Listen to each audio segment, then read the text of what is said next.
Hello YouTube, this is going to be another quick video about how to flush an engine. Now I already have another video showing how to flush an engine using a solvent. I made that video during my last oil change, and now I've driven up another 7,000 kilometers since then, so it's time to do another oil change. So now in my last video I completely flushed my engine with solvent, and I was able to get some gunk and sludge out of the engine. So then I was driving the car for another 6,000 kilometers and noticed that the engine was developing a little bit of startup rattle in the mornings, and that was quite rapidly. So that is what makes me think that I need another flush, because this engine 2GR-FE Toyota's 3.5 litre V6 engine, it does have a little bit of issue with variable valve timing actuators. So when the engine is getting older and when people are neglecting the service on the engine more and more, there's a chance that the actuators inside and cam wheels inside the cam wheels can sludge up and come into a malfunction. So it's not the car's design fault, it's totally the previous owner's neglection on the engine maintenance. So anyway, so that is what I'm going to do today. So some say that you should never flush an engine if the engine is heavily sludged, and I agree, because when you try to flush a heavily sludged engine, the sludge can break up into lumps instead of dissolving into the oil, and can block the tiny oil gullies inside the engine, which can bring it to a very expensive repair. So in my case, I've examined the condition of the engine and it's very mild sludge, so a good flush would not be harming my engine. Then I was looking for an engine flush that really works, and some mechanics told me that instead of using solvents, pour some diesel into the engine at like 50-50 ratio. That is 50% oil and 50% diesel. That would be very cost effective compared to using solvent in 50% ratio. So, and it still does exactly the same. So that is exactly what I'm going to do today. So the procedure for this would be similar to the procedure I was following in my last video. That is, take 2 cups, get a sample of used oil and to the first one, and then do the flush and get a second sample for the second cup, and then compare the results. So let's go ahead and jack up the car, get the brain plug and get a first sample.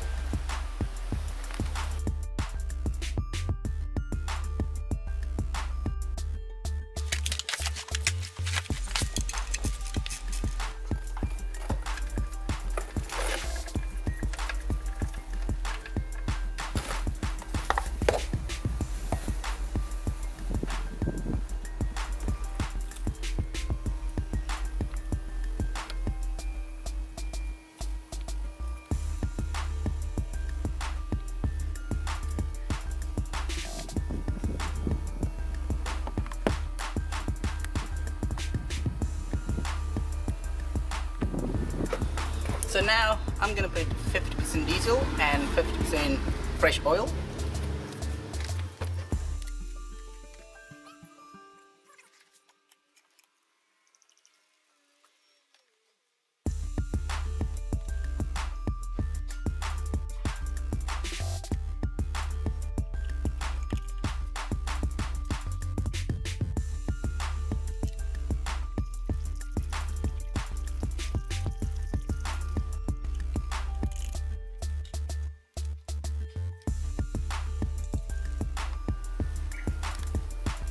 Okay, so now it's time to start the engine.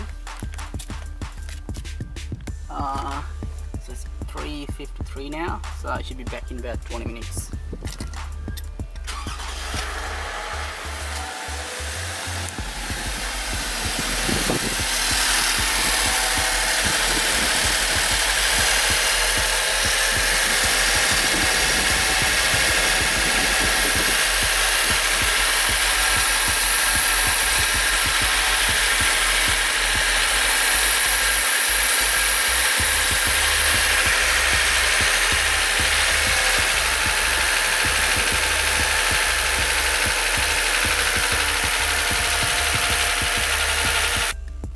Okay, so now it's been around 17 minutes since we started the engine.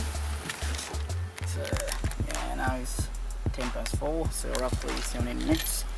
Time to kill the engine and drain the oil.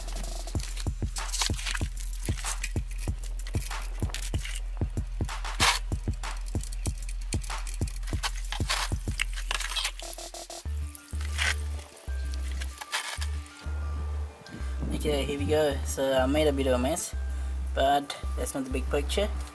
So what is dripping from the engine is the diesel and engine oil, 50 mix. And as you can see, the oil I put into the engine just 20 minutes ago is now turning to black. That means there's a lot of gunk and sludge that's been dissolved into the engine. So apparently the diesel has done its job, so I'm really happy. So I'm gonna do another flush with just oil, so just to take out any of the remaining diesel inside the engine. So they'll be following by a second flush, and then I'm ready to pour some fresh new oil and a filter into the engine.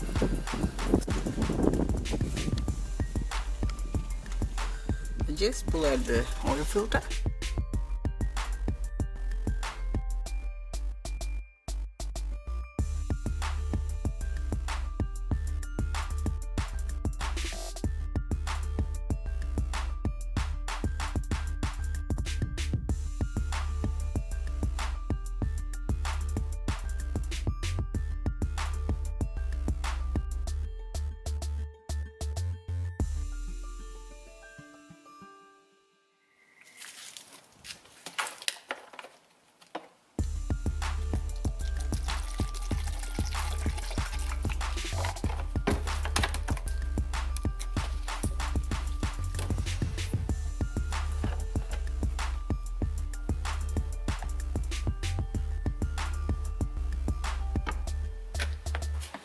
Now this is diesel and this is engine oil, 10W30 castrol to be precise.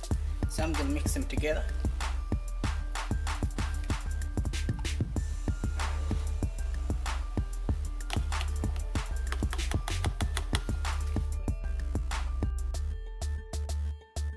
Now this is what the mixture looks like. So just like golden syrup, like honey.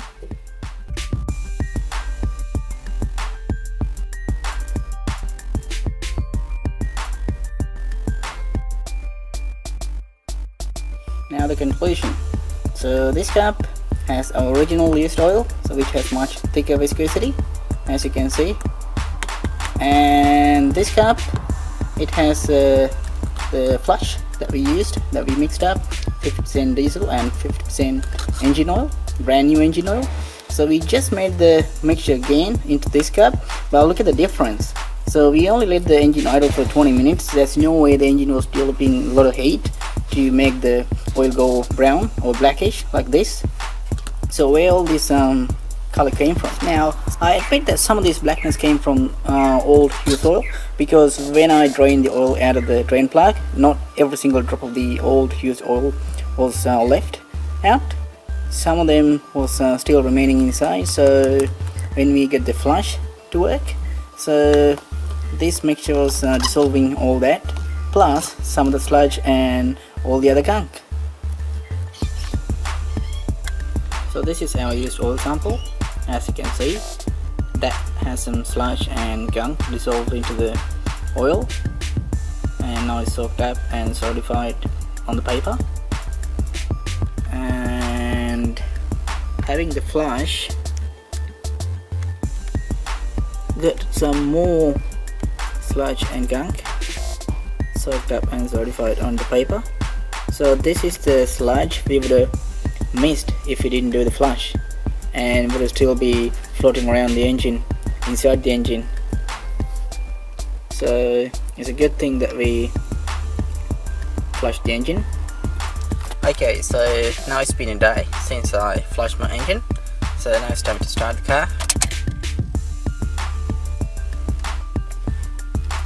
So after a long drive last night, and now I get 216,000, so let's start the car.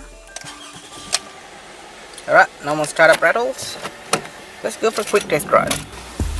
One thing I felt right away last night and even now is how smooth the engine is running. It's actually really smooth. I can hardly hear the engine. So that doesn't mean that the engine was rambling or rattling before I did the flush, but it is really smooth. I had a one little rattle when I start the engine right after the second flush, and I got up to reasonable speeds on freeway, so the car is really smooth. And before the flush, I noticed that every time I do a hard acceleration on the freeway after going some distance at a constant speed, when I try to slow my foot down, it puffs out some big chunks of smoke out of the tailpipes, which I think the variable VVTi actuators couldn't do its job because the oil pressure was not good enough, or oil pressure wasn't high enough to instantly activate the VVTi actuators. So now they all go on and the car is doing very smooth. So I'm not recommending this or suggesting this as a method of cleaning an engine to someone else, especially for an engine like this. This has dual VVTi variable valve timing, so the quad camshafts on top of the engine. So now the conclusion: has the flush worked? Yes, it did. It definitely did work in my case. Before the test, I examined the condition of the engine very thoroughly and noticed that there's a little bit of sludge in the engine around the cam wheels. Wasn't as bad, so that's why I decided to go for an engine flush, because sometimes if your engine is really badly sludged or it's really dead inside, you shouldn't be flushing your engine, because the sludge can break up into lumps or big chunks and then start floating around when you start flushing, and then just block up the oil gullies or maybe VVTi actuators. So that'll be really bad and you're on your way to a really expensive repair. So in my case, it wasn't. So if someone asks me the question, would you do it again? Yes, I'll definitely do it again, because I'm experiencing how smooth the engine is right now, and I'm having 216,000 kilometers, and this car is still punchy. This engine is still punchy as if the engine was new. So this is the residential sign. So the 50 is limit. I'm doing around 40, so I can get up to big speeds. So, but I can assure that the engine became really smooth after the flush. Alright, that's all for this video. As always, thanks for watching, and if you want to see more DIY stuff like this, you can consider subscribing into my channel. I'll see you in the next video.